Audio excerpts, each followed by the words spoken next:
চিঠি পড়ে তুমি ফেলে দিও না, আমার কথা তুমি ভুলে যেও না। একটা চিঠি দিলাম লিখে। একটা চিঠি দিয়েছেন লিখে, তবে আকাশের ঠিকানায় না, ঠিকানাটা হচ্ছে জনাব ডক্টর মোহাম্মদ ইউনূসের ঠিকানায় বা উদ্দেশ্য করে।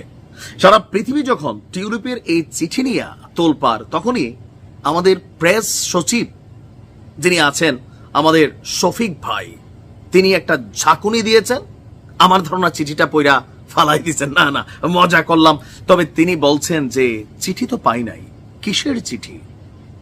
দর্শক, প্রধান উপদেষ্টা ডক্টর মোহাম্মদ ইউনূসের আজকে যেই লন্ডন সফরে যাচ্ছেন, তার সাথে ব্যক্তিগত পারিবারিক অনেক ইস্যু নিয়ে কথা বলা, এবং কি একটা চা অথবা ডিনারের দাওয়াতের জন্য যেই খোলা চিঠি বা চিঠি লিখেছেন আমাদের যুক্তরাজ্যের সাবেক সিটি মন্ত্রী টিউলিপ সিদ্দিকী, তার এই চিঠি যেটা আন্তর্জাতিক গণমাধ্যম বলছে যে চিঠি পাঠিয়েছেন, তবে সরকার বলছে এখন পর্যন্ত এই ধরনের কোনো চিঠি পায়নি আমাদের সরকার।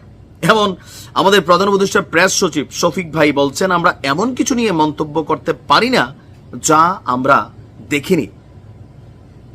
চিঠির উত্তর দিচ্ছে বন্ধু, যদি মনে লয় কাগজ গেল দিস্তায় দিস্তায়, কলম গোটা ছয়। তবে কয়টা কলম আমাদের টিউলিপ তিনি শেষ করছেন জানি না। তবে সরকার কি চিঠির উত্তর দিতে চাচ্ছে না, নাকি আসলেই পাচ্ছে না? অনেক কিছু হইতে পারে। বাংলাদেশে ঈদের ছুটি, চিঠি আসছে লন্ডন থেকে, সেই চিঠি ডাকযোগে ডক্টর মোহাম্মদ ইউনূসের বাসভবনে যাওয়া, এটা পেচকির ইস্যু আছে। আর বাংলাদেশে হয় এরকম, আপনি 6 মাস আগের চিঠি 6 বছর পরেও পায়। রোববার সন্ধ্যায় যখন সামাজিক যোগাযোগ মাধ্যমে আপনার এই চিঠি নিয়ে ভাইরাল, তখন আমাদের প্রেস সচিব শফিক ভাই বলছেন যে তিনি আসলে এই চিঠির খবর জানেন না। গার্ডিয়ানের প্রতিবেদন বলছে যে আপনার টিউলিপ সিদ্দিকী এক বড়সড় যে চিঠি লিখেছেন, সেই চিঠিতে কাল্পনিক তদন্ত বা দুদকের ইস্যুগুলো নিয়ে যেখানে আলোচনা, সেখানে চিঠিটা আমাদের সরকার পায়নি।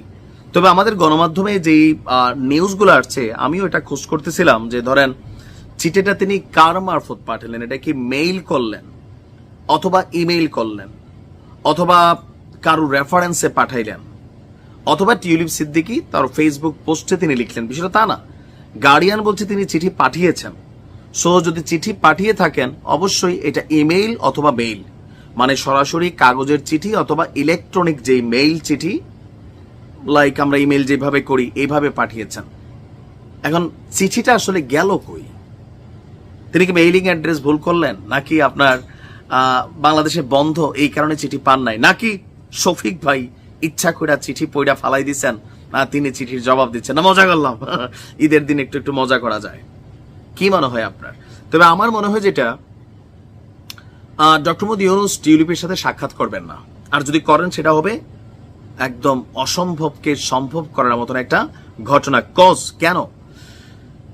হয়তোবা কিয়ার স্টারমার, যিনি যুক্তরাজ্যের প্রধানমন্ত্রী আছেন, তার মারফতে বা তার বদলতে বা তার চ্যানেলে সামহাও মিট হইতে পারে, দেখা হইতে পারে, কিন্তু আলাদা ডক্টর মোহাম্মদ ইউনূস টিউলিপের জন্য সময় বের করবেন না। আবার এই চিঠির প্রাপ্তি স্বীকারোক্তি দিলে এটাও হইতে পারে যে জনগণের কাছে ইফেক্ট কি হয়, রাজনৈতিক দলগুলা কিভাবে যে টিউলিপের মাধ্যমে শেখ হাসিনা তিনি ভারত থেকে কোনো বার্তা ডক্টর ইউনূসকে পাঠাইলেন কিনা, তলে তলে আবার কোনো নেগোসিয়েশন আছে কিনা। ভাই শোনেন, এগুলা অনেক রকম চিন্তা ভাবনা, এগুলা মানুষের মাথার মধ্যে ঘুরঘার করবে। সো এতে বেটার হচ্ছে চিঠি পাচ্ছি না বা চিঠি পাই নাই। তবে আমার ধারণা বন্ধের কারণে হয়তো বা চিঠি আসে নাই, আসবে। তবে ডক্টর মোহাম্মদ ইউনূস লন্ডন যাওয়ার পর চিঠি আসলে লাভ হবে না, কারণ তিনি তো থাকবেন বাংলাদেশে। আর ইতিমধ্যে কি তিনি চিঠি নিয়ে জানেন নাই? শতভাগ জানছেন। যাই হোক, কি হয়েছে না হয়েছে জানি না। ভালো থাকবেন।